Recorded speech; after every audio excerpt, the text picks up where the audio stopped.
SPN9 news. SPN9 news में आपका स्वागत है और मैं हूं आपके साथ नेहा परिहार। बिहार में इस वक्त जो भूचाल मचा हुआ है वो कहीं ना कहीं यहाँ पर देखा ये जा सकता है कि आने वाली सुबह यहाँ बिहार में सत्ता पलट हो सकती है, यानी कि यहाँ पर भारतीय जनता पार्टी की सरकार देखने को मिल सकती है।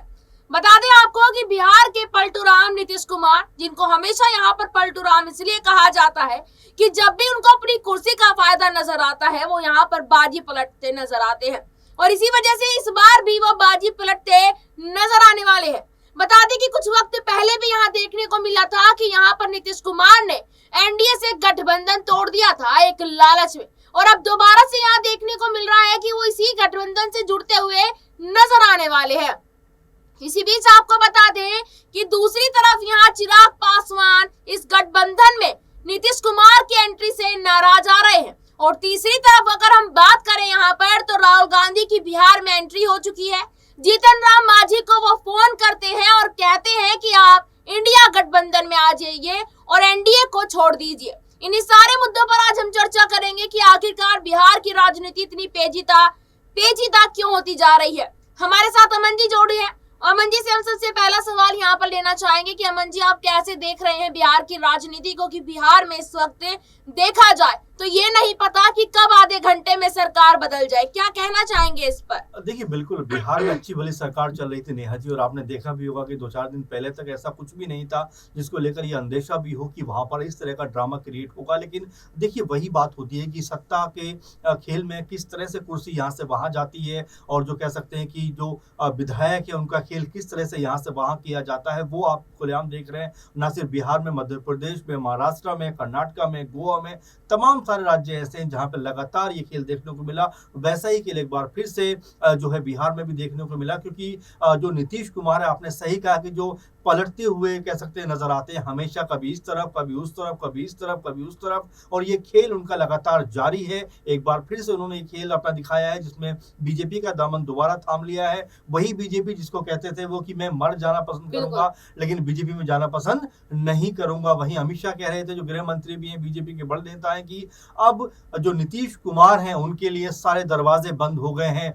तमाम सारे ऐसे इश्यूज थे, लेकिन उनको पीछे अगर छोड़ा जाए तो क्या वाकई अब ऐसा होने वाला है कि नीतीश कुमार के कह सकते हैं कि अगुवाई में एक बार फिर से बिहार में बीजेपी के साथ एक नई सरकार बनती हुई नजर आएगी? देखिए, आपने सही कहा, उस बात को मैं आगे बढ़ाना चाहूंगा। चिराग पासवान नाराज हैं, इसके अलावा पारस भी नाराज होंगे, और इसके अलावा अगर बात करें मुकेश साहनी भी नाराज होंगे, उपेंद्र कुशवाहा भी नाराज होंगे, क्योंकि अगर जेडीयू आती है तो आप ये मानकर चलिए कि जेडीयू के आने से जो लोकसभा की सीटें हैं उसके ऊपर सीधा असर पड़ने वाला है। क्योंकि बीते 19 की बात करें तो वहां पर बीजेपी 17 पे लड़ी, 17 जीती, और कह सकते हैं कि नीतीश 17 पे लड़े, 16 जीते, और ऐसे में नीतीश के पास 16 सांसद हैं। अब देखिए, दोनों ही पार्टियों के पास अगर 33 सांसद हैं, 6 सांसद एलजेपी के पास थे, हालांकि वो भी अब 2 फाड़ हो चुकी है, तो यहाँ पर समीकरण बिगड़ेंगे। इसी बात को लेकर जो चिराग पासवान अभी से खौफजदा हैं, डरे हुए हैं कि भाई नीतीश कुमार की जरूरत क्या है, हम तो उनके बिना भी 40 सीटें जीत सकते हैं, उनका बयान है। तो कुल मिलाकर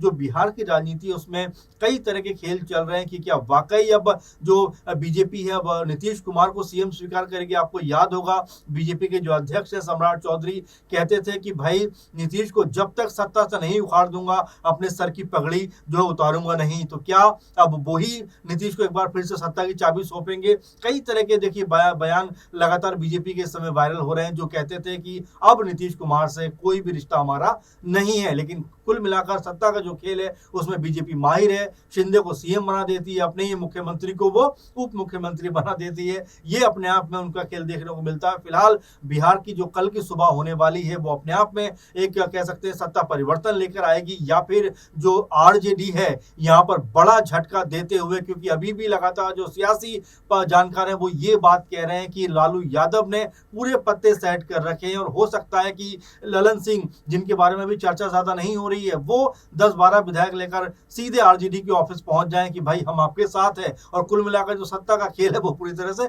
बदल जाए। तो कुल मिलाकर अभी कशमकश की स्थिति है, लेकिन हाँ, ये जरूर कहा जाएगा नेहा जी कि कल का दिन बिहार की राजनीति के लिए एक बड़ा दिन होने वाला है। बिल्कुल, यहाँ पर आपको बता दें कि जैसे कि अमन जी ने यहाँ पर कहा है कि कल का दिन बिहार के लिए एक ऐतिहासिक दिन भी साबित हो सकता है।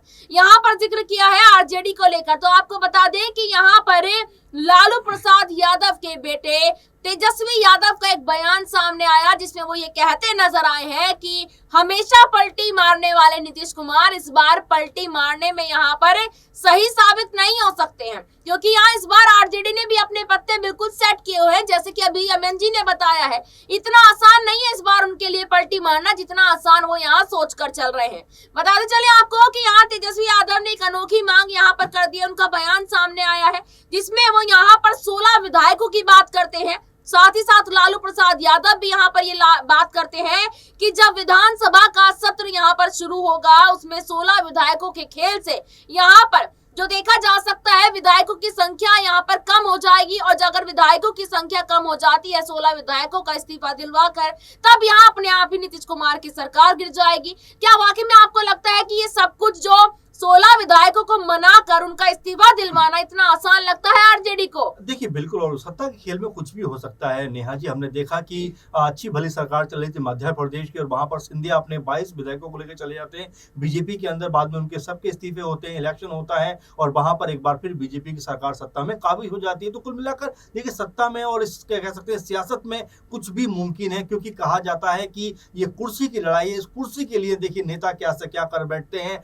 जिस बीजेपी को पानी भर भर के गाली दे रहे थे कुछ दिनों पहले नीतीश कुमार, आज उसी बीजेपी के गो को अपने गले लगा रहे हैं। तो कुल मिलाकर सत्ता का ये जो खेल है वो अपने आप में बहुत अनूठा है, हर किसी की समझ से बाहर है कि कब क्या हो जाए। क्योंकि 10 दिन पहले तक हमको भी अंदाजा नहीं था कि बिहार में आने वाले 10 दिनों के अंदर इतना बड़ा खेल होने वाला है। और चूंकि खेल की कोई बड़ी वजह, असल वजह अभी तक समझ में नहीं आ रही कि आखिर ये हो क्यों रहा है, नीतीश कुमार आखिर ऐसा करने क्यों वाले हैं। क्या जो तेजस्वी है उनको सीएम बनाना नहीं चाहते हैं? क्या जो आरजेडी है उससे वो खौफजदा है? और क्या बीजेपी के साथ मिलकर कहीं वो अपनी कोई भूमिका को बेहतर करना चाहते हैं? क्योंकि अगर जो लगातार खबरें आ रही हैं कि अगर वो इंडी गठबंधन में रहे तो उनके लिए सीटें जीतना मुश्किल हो जाएगा। तो कुल मिलाकर कई सारे इसमें एलिमेंट है, लेकिन सत्ता का जो खेल लगातार बिहार में चल रहा है उससे जनता जो है बहुत हैरान है, परेशान है, क्योंकि लगातार नीतीश कुमार पाले पे पाला बदल रहे हैं। जनता को समझ में नहीं आ रहा है कि आरजेडी बहुत बेहतर है, बीजेपी बहुत बेहतर है या फिर जेडीयू बहुत बेहतर है। तो कुल मिलाकर ये जो उलझन वाली राजनीति है इसके जिम्मेदार अगर कोई है तो वो नीतीश कुमार हैं, क्योंकि उनको कुर्सी का इतना मोह है कि उसको वो छोड़ नहीं पा रहे हैं। और किसी भी सूरत में चाहे बीजेपी हो, चाहे आरजेडी हो या फिर कोई और भी हो, उनको सत्ता में बने रहना है। इसीलिए लगातार वो इस तरह की चीजों को करते हुए नेहा जी नजर आ रहे हैं। बिल्कुल, यहाँ पर बहुत बहुत धन्यवाद आपका अमन जी कि आपने विस्तार पूर्वक यहाँ बिहार की राजनीति को समझा और समझाया। लेकिन ये देखना बेहद ही ज्यादा जरूरी है कि आखिरकार क्या इस बार नीतीश कुमार पलटी मारने में वाकई में सही साबित होते हैं। ये देखना बेहद ही ज्यादा दिलचस्प होगा। क्या राय है आपकी इस रिपोर्ट पर कमेंट बॉक्स में जरूर बताएं और देखते रहिएगा SPN 9 न्यूज। धन्यवाद।